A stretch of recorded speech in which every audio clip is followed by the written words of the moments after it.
नमस्कार, city centre show में आपका स्वागत है। मुंबई से मैं हूं पूजा भारद्वाज। इस वक्त मैं मौजूद हूं उद्धव ठाकरे के घर मातोश्री के बाहर। हलचल आप देख सकते हैं क्योंकि टीएमसी के महासचिव और वोटों के बड़े अंतर से जीतने वाले अभिषेक बैनर्जी उद्धव ठाकरे से मिलने के लिए आज यहां पर पहुंचे। उससे पहले उन्होंने अखिलेश यादव से मुलाकात की थी। तो आप देख सकते हैं कि इंडिया गठबंधन की ओर से जिस तरह से सरकार बनाने का दावा किया जा रहा था, अब देखा जा रहा है कि वो मजबूत विपक्ष की बात कर रहे हैं। लेकिन अब भी कुछ नेता हैं, जिस तरह से टीएमसी ने क्लेम किया कि बीजेपी के कई ऐसे सांसद विधायक हैं जो उससे संपर्क में है, तो अभी कोई नेता हैं इंडिया गठबंधन से जुड़े हुए जो कह रहे हैं कि सरकार बनाने की उनकी कोशिश चल रही है। तो इसी क्रम में जो इनकी मुलाकात है अभिषेक बैनर्जी की उद्धव ठाकरे से अहम हो जाती है। आज तृणमूल कांग्रेस के नेता अभिषेक बैनर्जी और डेरेक ओबरॉन मुंबई में आकर, मातोश्री में आकर उद्धव ठाकरे शिवसेना पार्टी चीफ उनसे एक लंबी बातचीत हुई। बहुत से मुद्दे थे। नरेंद्र मोदी और उनकी भारतीय जनता पार्टी अल्पमत में, उनको बहुमत नहीं मिला है, फिर भी वो सरकार बना रहे हैं। खिचड़ी पकाने की कोशिश चल रही है, लेकिन हमें डाउट है ये खिचड़ी ठीक से नहीं पकेगी और देश का नुकसान होगा, अनस्टेबिलिटी रहेगी। बहुत सी बातें ऐसी सरकार में आती है जो देश के लिए खतरा पैदा करता है। तो ऐसे में देश हित के लिए हम क्या कर सकते हैं, इस बारे में जरूर एक दूसरे के साथ हम लोग बात करते हैं। तो आज ममता दीदी ने उनका डेलीगेशन भेजा था यहाँ। इसी तस्वीर के साथ हम चलिए शो की शुरुआत कर रहे हैं और सबसे पहले बात करते हैं कंगना रनौत की। चंडीगढ़ एयरपोर्ट पर वो दिल्ली के लिए रवाना हो रही थी और उसी दौरान सीआईएसएफ की महिला कर्मी ने उनके साथ कथित तौर पर बदसलूकी की। दिखाते हैं आपको तस्वीरें। मंडी की सांसद और फिल्म अभिनेत्री कंगना रनौत आज जब चंडीगढ़ हवाई अड्डे से दिल्ली के लिए रवाना होने वाली थी, तब सीआईएसएफ की एक महिला कर्मी ने उनकी सुरक्षा जांच के समय उनके साथ कथित रूप से बदसलूकी की। आरोपी सीआईएसएफ कांस्टेबल को सस्पेंड कर दिया गया है। वहीं कंगना ने कहा है कि वो ठीक हैं। उन्होंने बताया कि आरोपी सीआईएसएफ महिला कर्मी ने उनसे कहा कि वो किसान आंदोलन का समर्थन करती है। कांस्टेबल को लेकर बताया जा रहा है कि वो आंदोलन कर रहे किसानों पर तब कंगना के दिए गए बयानों से नाराज थी। मुझे बहुत ज्यादा फोन कॉल्स आ रहे हैं, मीडिया के भी और मेरे शुभचिंतकों के भी। सबसे पहले तो I am safe, I am perfectly fine. आज चंडीगढ़ एयरपोर्ट पे जो हादसा हुआ वो सिक्योरिटी चेक के साथ में हुआ। वहां पे मैं सिक्योरिटी चेक करके जैसे ही निकली तो दूसरे कैबिन में जो महिला थी, जो सुरक्षा कर्मचारी थी सीआईएसएफ की, उन्होंने उनके पास या उनको क्रॉस करने का इंतजार किया और साइड से आकर जो है मुझे मेरे फेस पे हिट किया और गालियां देने लगी। और जब मैंने उनको पूछा कि उन्होंने ऐसा क्यों किया, तो उन्होंने कहा कि वो फार्मर्स प्रोटेस्ट को जो है वो सपोर्ट करती हैं। और I am safe, but my concern is कि जो आतंकवाद और उग्रवाद पंजाब में बढ़ रहा है, how do we handle that. कोई बात नहीं, सब इश्यू होता रहता है।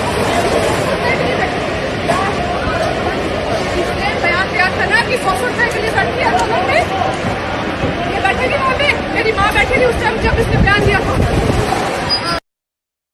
कंगना रनौत की शिकायत पर सीआईएसएफ ने मामला दर्ज कर लिया है और जो कांस्टेबल कुलविंदर कौर थी उनके खिलाफ मामला दर्ज कर लिया है और उन्हें सस्पेंड भी कर दिया है। दरअसल ये मामला तब सामने आया जब कंगना रनौत दिल्ली आ रही थी चंडीगढ़ से और उनके साथ एयरपोर्ट पर जो ये कांस्टेबल थी उन्होंने फ्रिस्किंग के लिए उन्हें सिक्योरिटी एरिया यानी कर्टन एरिया में लेकर गई और वहां पर उन्हें थप्पड़ मारा। ऐसा कंगना रनौत का आरोप है। पीछे वजह यह बताई जा रही है कि जब फार्मर्स प्रोटेस्ट चल रहे थे तो कंगना रनौत ने फार्मर्स को सपोर्ट नहीं किया था, बल्कि सरकार का पक्ष जो है वो रखा था। और ये जो महिला कांस्टेबल है उनका ये कहना था कि उनकी माता जी भी उस प्रोटेस्ट में शामिल थी, इस करके उन्हें काफी गुस्सा था। अब ये जब वो कंगना रनौत दिल्ली पहुंची, उन्होंने डीजी सीआईएसएफ नीना सिंह से मुलाकात की और पूरे जो इंसिडेंट है उसका ब्यौरा दिया, जिसके बाद ये जो कार्रवाई है शुरू की गई। दरअसल ये पूरा का पूरा मामला जो है एक बड़ा जो इशू है वो उठाता है, क्योंकि एक सोल्जर, एक पर्सन इन यूनिफॉर्म इस तरह से इनडिसिप्लिन हरकत जो है वो नहीं कर सकता। साथ में कंगना रनौत ने भी ये इशू उठाया है कि कहीं इसकी वजह से, क्योंकि ये ऐसा इशू है जिसके चलते कहीं सेशनिज्म या फिर रेडिकलिज्म जो है वो दोबारा से पंजाब में अपने पैर ना पसार ले, तो ये एक बड़ा मसला है जिसके ऊपर सरकार को गंभीरता से भी सोचना होगा। नई दिल्ली से नीता शर्मा, एनडीटीवी इंडिया के लिए। और लोकसभा चुनावों में महाराष्ट्र में सत्तारूढ़ महायुति को बड़ा झटका लगा है। बीजेपी सिर्फ 9 सीटों पर ही सिमट गई। शिंदे की शिवसेना 7 पर। सबसे बड़ा झटका लगा अजीत पवार की एनसीपी को, जब बारामती से अजीत पवार की पत्नी सुनेत्रा पवार हार गई। उनका सिर्फ एक ही सांसद जीत पाया है और अब बड़ी हलचल दिख रही है अजीत पवार की एनसीपी में। बताया जा रहा है कि जो विधायक शरद पवार को छोड़कर आए थे अजीत पवार गुट में, अब वो वापस से सीनियर पवार के पास जा सकते हैं। सुनील सिंह की रिपोर्ट देखिए। लोकसभा चुनाव की हार के बाद एनसीपी नेता अजीत पवार के घर समीक्षा बैठक हुई। बैठक में अजीत पवार से लेकर प्रफुल्ल पटेल और छगन भुजबल जैसे सभी बड़े नेता शामिल हुए। लेकिन बाहर चर्चा इस बात की रही कि क्या अजीत पवार गुट के विधायक वापस शरद पवार के साथ जा सकते हैं, क्योंकि अगर यही हाल रहा तो विधानसभा चुनाव में भी मुंह की खानी पड़ सकती है। अजीत पवार के भतीजे और मुखर विरोधी रोहित पवार ने तो ये दावा भी कर दिया कि अजीत पवार गुट के 18 से 19 विधायक शरद पवार गुट के संपर्क में हैं।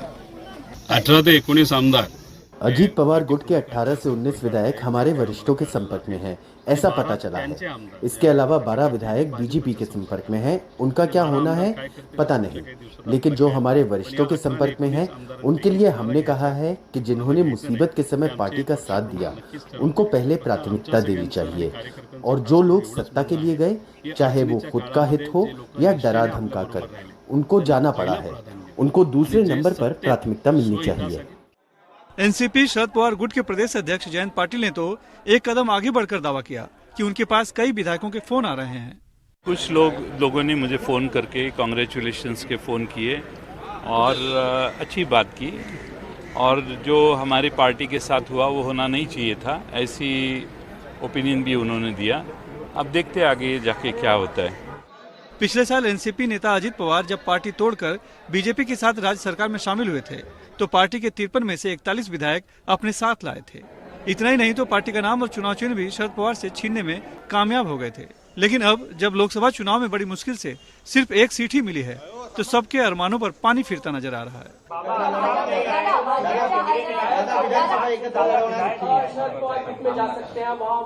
आज मैंने सभी विधायकों के साथ बात की। सभी ने बताया कि हम आपके साथ ही रहने वाले हैं, पार्टी में ही रहने वाले, सब मिलके ये परिवार है, ये परिवार हम आगे लेके जाएंगे। हालांकि शाम को ट्राइडेंट होटल में बुलाई गई विधायकों की मीटिंग में सब कुछ ठीक नहीं रहा, क्योंकि 5 विधायक किसी वजह से मीटिंग में शामिल नहीं हो पाए थे। बिहार में जिस तरह से नीतीश कुमार बार बार पाला बदलने के लिए बदनाम है, वैसा ही कुछ अनुभव महाराष्ट्र में अजीत पवार के बारे में रहा है। बीजेपी के साथ सरकार में शामिल होकर एक बार वो अचानक से वापस शरद पवार के पास जा चुके हैं। यही वजह है कि अब उनके विधायकों को लेकर चर्चा तेज है। मुंबई से अपने सहयोगी सुजाता द्विवेदी और कैमरामैन सागर शिर्के और महेश हलवाई के साथ सुनील सिंह, एनडीटीवी इंडिया के लिए।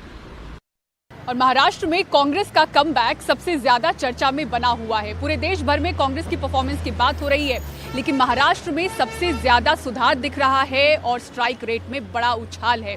अब इसका नतीजा ये होगा कि न सिर्फ दमखम के साथ महाराष्ट्र के चुनावों में कांग्रेस उतरेगी, बल्कि ज्यादा सीटों के लिए दबाव भी बनाती हुई दिखेगी। न सिर्फ ये, बल्कि सीएम के चेहरे के लिए दावेदारी भी पेश कर सकती है। और क्या इस रेस में नाना पटोले आगे होंगे? दिखाते हैं मुंबई से आपको ये रिपोर्ट। 96 किलो लड्डुओं से कांग्रेस के प्रदेशाध्यक्ष नाना पटोले का अनोखा सत्कार। मौका ही कुछ ऐसा है। कांग्रेस पार्टी 2024 लोकसभा चुनाव में महाराष्ट्र की टॉप परफॉर्मर बनी है, जो 17 सीटों पर चुनाव लड़ी और उनमें से 13 सीटों पर जीत हासिल की। कांग्रेस के कार्यकर्ताओं की ही ताकत है और उसी आधार पर जीत की खुशी में कांग्रेस का कार्यकर्ता का उत्साह आपको देखना पड़ेगा। 2014 के चुनावों में कांग्रेस ने सिर्फ 2 सीटें जीती थी। 2019 में मात्र 1 सीट हासिल कर पाई। 2024 के चुनाव में कांग्रेस 13 सीटें जीतकर राज्य में नंबर 1 पार्टी बन गई है। विदर्भ की सभी सीटें, खासकर आदिवासी बेल्ट में गढ़चिरौली, चिमूर, चंद्रपुर, भंडारा, गोंदिया, अमरावती में कांग्रेस ने जीत हासिल की है। रामटेक जैसी सीट भी कांग्रेस ने कई सालों बाद जीती है। मराठवाड़ा में भी कांग्रेस ने अपने पुराने गढ़ पर फिर से कब्जा कर लिया। नांदेड़ में चुनाव से ठीक पहले कांग्रेस के वरिष्ठ नेता रहे अशोक चौहान ने पाला बदला और बीजेपी में चले गए। इस नांदेड़ सीट पर भी कांग्रेस ने फतह की। करीब 15 साल बाद लातूर सीट भी कांग्रेस जीत चुकी है। जालना लोकसभा सीट बीजेपी का गढ़ मानी जाती है, लेकिन इस बार कांग्रेस ने यहाँ उलटफेर कर दिया। कांग्रेस के कल्याण वैजनाथ राव काले ने इस सीट से ऐतिहासिक जीत दर्ज की। इस सीट पर केंद्रीय मंत्री राव साहेब दानवे पाटिल का कब्जा था और वो कभी यहाँ से चुनाव नहीं हारे थे। तो वहीं कांग्रेस ने अपनी परंपरागत सीट नंदुरबार में भी जबरदस्त जीत दर्ज की है। यहाँ बीजेपी 2014 और 19 में बड़े अंतर से चुनाव जीती थी। कांग्रेस पार्टी मानती है कि महाराष्ट्र में राहुल गांधी की यात्राओं का असर दिखा है। भारत जोड़ो यात्रा और न्याय यात्रा, ये दोनों ही जहां से गुजरी वहां कांग्रेस का जबरदस्त स्ट्राइक रेट रहा। देखो, कांग्रेस के कार्यकर्ताओं के एकजुट और ताकत के साथ लोगों के सामने ये अत्याचारी जो सरकार थी केंद्र की, वो बताने में, और हमारे नेता राहुल गांधी जी ने जो कन्याकुमारी से कश्मीर और बिल्कुल है, क्योंकि और न्याय व्यवस्था जो बनाई, जो गारंटी दी, ये श्रेय उनका है। विदर्भ में खोई अपनी सुरक्षित सीटें फिर हासिल कर कांग्रेस ने पार्टी में बड़ी जान फूंकी है। विदर्भ, मराठवाड़ा और उत्तर महाराष्ट्र, 3 स्टेट और पश्चिम महाराष्ट्र, ये सभी इसमें कांग्रेस बड़े ताकत के साथ सामने आई है। कांग्रेस प्रदेशाध्यक्ष नाना पटोले कहते हैं कि आने वाले चुनाव में पार्टी दमखम से उतरेगी। राजनीतिक विश्लेषक उन्हें मुख्यमंत्री के चेहरे के तौर पर भी देख रहे हैं। उसका फिगर इतना खराब रहा है, 0-1 ऐसा उसका फिगर रहा है ना, 1-2-0-1। पिछले 3 लोकसभा चुनाव में 48, महाराष्ट्र का राज्य इतना बड़ा राज्य और कोई परफॉर्मेंस 10-15 सालों तक ना रहे, अचानक उसकी 13 सीटें आ गई हैं। तो सबसे बड़ी पार्टी बन गई है। जो अगर अलग अलग पार्टियों को अलग कर लिया जाए तो महाराष्ट्र में इस समय कांग्रेस सबसे बड़ी पार्टी है। तो एक गणित, अब ये गणित नया हुआ कि अब तक माना जा रहा था कि उनके गठबंधन में उद्धव ठाकरे ऑपोजिशन में मुख्यमंत्री पद के दावेदार होंगे। अब कांग्रेस उनसे ज़्यादा सीटें ले आई हैं, तो अब कांग्रेस के जो यहाँ के प्रदेशाध्यक्ष हैं नाना और दूसरे जो लोग हैं, पटोले जी और दूसरे लोग जी हैं, नए नए दावेदार पैदा हो गए हैं फिर रात में। तो वो कांग्रेस में वो भी संकट अंदर जो है, वो कलह जो है मेरे ख्याल से शुरू हो गई है। वो विदर्भ में कांग्रेस को मैक्सिमम सीटें आई हैं और विदर्भ कांग्रेस का पुराना गढ़ रहा है, जहाँ पर वो ला करके बाहरी कैंडिडेटों को लड़वाता रहा है। नरसिम्हा राव को उठा के वहाँ से लड़वा देते थे, गुलाम नबी आज़ाद को वहाँ से ला के सेफ, इतना सेफ समझे जाती थी कि लड़ा दो ला करके, और विदर्भ वाले वोट देते।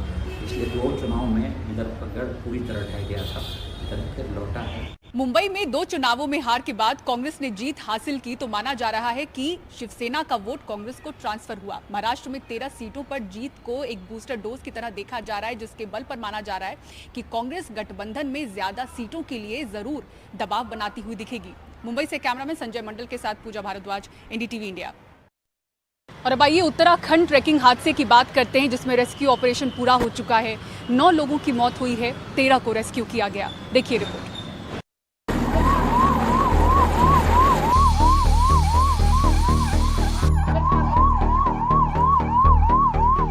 4 जून की शाम उत्तराखंड के उत्तरकाशी और टिहरी आपदा प्रबंधन केंद्र की फोन की घंटियां लगातार बजने लगी और खबर मिली कि 22 ट्रैकर सहस्त्रताल ट्रैक से लौटते वक्त कुफरी टॉप पर खराब मौसम की वजह से फंस गए हैं। दक्षिण भारत से आए इन ट्रैकर्स में 18 लोग कर्नाटक से थे, एक व्यक्ति महाराष्ट्र का रहने वाला था और इनके साथ 3 स्थानीय गाइड थे। सभी ने करीब 15,000 फुट की ऊंचाई पर स्थित सहस्त्रताल की ओर 29 मई को रवानगी शुरू की थी और 7 जून को इन सभी को वापस लौटना था, लेकिन किसे पता था कि प्रकृति को कुछ और मंजूर है। इसमें जो 22 सदस्यीय दल है, इसमें 18 ट्रैकर जो हैं ये कर्नाटक के हैं, 1 महाराष्ट्र का है और 3 जो हैं ये पोर्टर्स लोकल हैं। 22 ट्रैकर्स का ये ग्रुप 4 जून को जब सहस्त्रताल से वापस लौट रहा था तो अचानक मौसम ने करवट ले ली। जहां अब तक पहाड़ों की तेज खिली धूप थी तो वहीं अब मौसम ने विकराल रूप ले लिया था।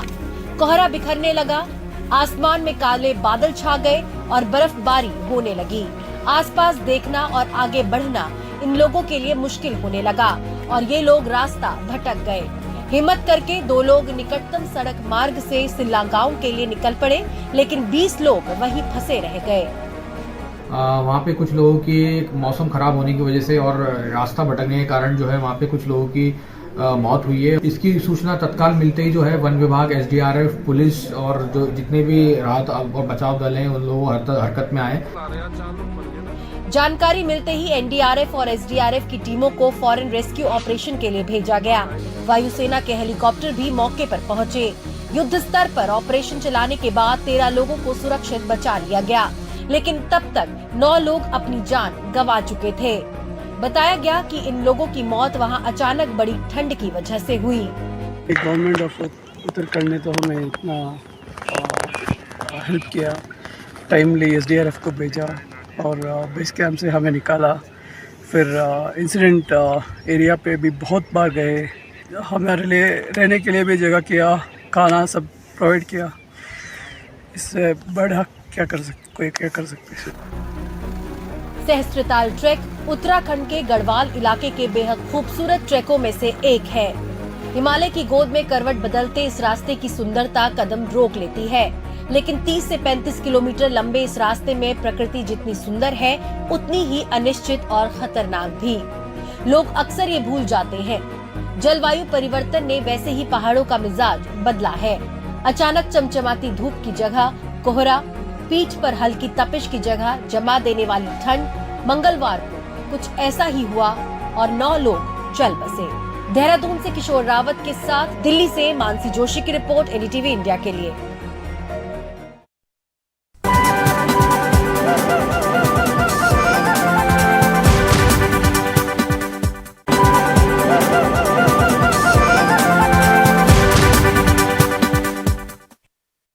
और 2 महीनों से दर्शकों का रास्ता देख रहे सिनेमाघरों में पिछले शुक्रवार थोड़ी सी बहार आती हुई दिखी। 99 रुपए में टिकट बिके और थोड़े हालात बेहतर हुए। देखिए प्रशांत सिसोदिया की ये रिपोर्ट।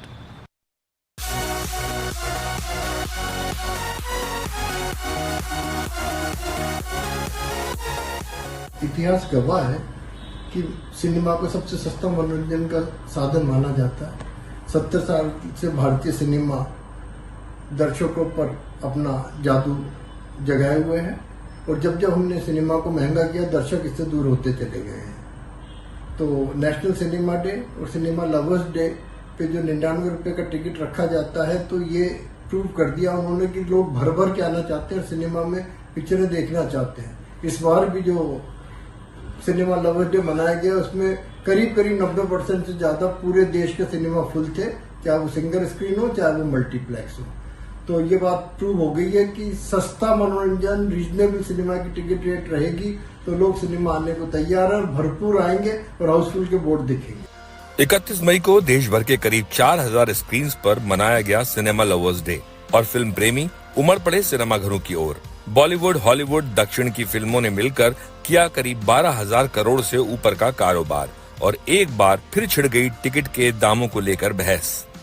ये जो आंकड़ा आया है ये बड़ा इम्प्रेसिव है। हम इसलिए कह सकते हैं इम्प्रेसिव क्योंकि बहुत महीनों से इस तरीके का आंकड़ा हमको देखने को नहीं मिला। और ये जो आंकड़ा है ये सिर्फ हिंदी फिल्मों का नहीं है, बल्कि इसमें तमिल, तेलुगु, मलयालम, मराठी, हॉलीवुड की फिल्में, डब्ड फिल्में, सारी फिल्मों का मिलकर ये आंकड़ा है। और इसको हम बिजनेस के लिए बूस्ट कह सकते हैं, क्योंकि जब भी प्राइजेस रीजनेबल किए जाते हैं, जैसे कि इस बार सिनेमा लवर्स डे में किए गए, तो ऐसे में बहुत प्राइस कॉन्शियस होती है जनता और वो आपके सिनेमा घरों तक आते हैं। इसका सीधा सा मतलब ये है कि अगर हमने प्राइजेस कम कर दिए, जो कि एक बड़ी अपॉर्चुनिटी थी सिनेमा लवर्स डे में जो हमने किया, इस तरीके की अगर प्राइसिंग की जाए तो हमारा सेल्स बूस्ट हो सकता है, ज़्यादा से ज़्यादा दर्शक सिनेमा घरों तक आ सकते हैं। करीब 2 महीने से सिनेमा घरों में नई और उत्सुकता पैदा करने वाली फिल्मों का अभाव था। दर्शकों को रिझाने के लिए पिछले कुछ वक्त से वीर ज़ारा, दिल तो पागल है, रॉकस्टार, तमाशा जैसी लोकप्रिय फिल्मों को दोबारा रिलीज किया गया और दर्शकों ने भी उन्हें देखने के लिए सिनेमाघर भरे। साथ ही इस हफ्ते रिलीज हुई मिस्टर एंड मिसेस माही, सावी और छोटा भीम जैसी फिल्मों को सस्ते टिकट का फायदा हुआ। जिस दिन मेरा सिखाओ प्लेयर इंडिया खेलेगा ना, यहाँ बीच में फोटो लगाओगे मेरी। जब ये पुरानी फिल्में जो दिखाई जा रही है, इनकी ऑब्वियसली टिकट रेट कम ही होता है, तो ऐसे में टिकट रेट के कारण भी लोग फिर से सिनेमा घरों में आ रहे हैं। अब जो कंटेंट आना चाहिए वो नहीं आ रहा है। फिर क्रिकेट का ऑलरेडी IPL और फिर वर्ल्ड कप के कारण दर्शक सिनेमा घरों तक नहीं आ रहा है। OTT का भी रुझान है। ऐसे में जब कोई नया कंटेंट नहीं है, पुराना ही कंटेंट चल रहा है, तो फिर बड़ा मुश्किल हो जाता है। इसलिए इस तरीके के प्रयास किए जाते हैं जिसमें सिनेमा लवर्स डे है। ऐसे में जब प्राइसिंग की बात होती है, अगर 99 रुपीज़ की टिकट है तो ये बड़ी ही रीजनेबल लोगों को लगती है, और ऐसे में दर्शक इन्हीं कारणों से फिर से सिनेमा घरों तक आते हैं। मगर सवाल यह है कि कारोबार के लिए क्या अच्छा है, सस्ते टिकट और ज्यादा दर्शक, या फिर महंगे टिकट और कम दर्शक? क्या दोनों का औसत बराबर नहीं पड़ेगा? सिनेमा के टिकट महंगे करके कम दर्शक आए या सस्ते करके ज्यादा दर्शक आए, तो बड़ी सीधी सी बात है। हम चाहेंगे कि ज्यादा से ज्यादा दर्शक आए। साल में कुछ 4-5 पिक्चरें ऐसी आती है जो बहुत महंगी होती है, बड़े स्टार्स की होती है, उनकी रेटें थोड़ी डिफरेंट हो जाए, थोड़ी ज्यादा हो जाए। पर ज्यादातर जो 90% फिल्में आती है वो साधारण फिल्में होती है और रीजनेबल प्राइस से वो चलेंगी ज्यादा। हमारा मानना यह है कि फिल्म उद्योग में OTT से अभी हम लड़ाई लड़ रहे हैं, और इसके लिए हमें रीजनेबल प्राइसिंग अगर रखेंगे तो लोग ज्यादा आएंगे। लोगों का जो सिनेमा से एक बिखराव हो गया था वो वापस जुड़ाव होगा, और उस जुड़ाव से क्या होगा कि लोग सिनेमा की तरफ जो आएंगे तो व्यापार बढ़ेगा और सिनेमा उद्योग फलेगा फूलेगा। फिल्मों से जुड़े लोग दर्शकों को रिझाने के लिए अलग अलग वक्त पर अलग अलग फॉर्मूले इस्तेमाल करते नजर आए हैं। फिर चाहे वो कम टिकट के दाम हो, या फिर कॉर्पोरेट बुकिंग, या फिर एक के साथ एक टिकट फ्री। मगर सोचने वाली बात यह है, क्या लंबे समय में ये सभी फॉर्मूले फिल्म बिजनेस के लिए कारगर साबित होंगे, या फिर ये थोड़े से वक्त के लिए सिर्फ एक दिखावे का खेल है? मुंबई से प्रशांत सिसोदिया की रिपोर्ट, NDTV इंडिया के लिए। और सिटी सेंटर शो में फिलहाल इतना ही। मुंबई में उद्धव ठाकरे के घर मातोश्री से पूरी टीम को दीजिए इजाजत। खबरों के लिए देखते रहें NDTV इंडिया। नमस्कार।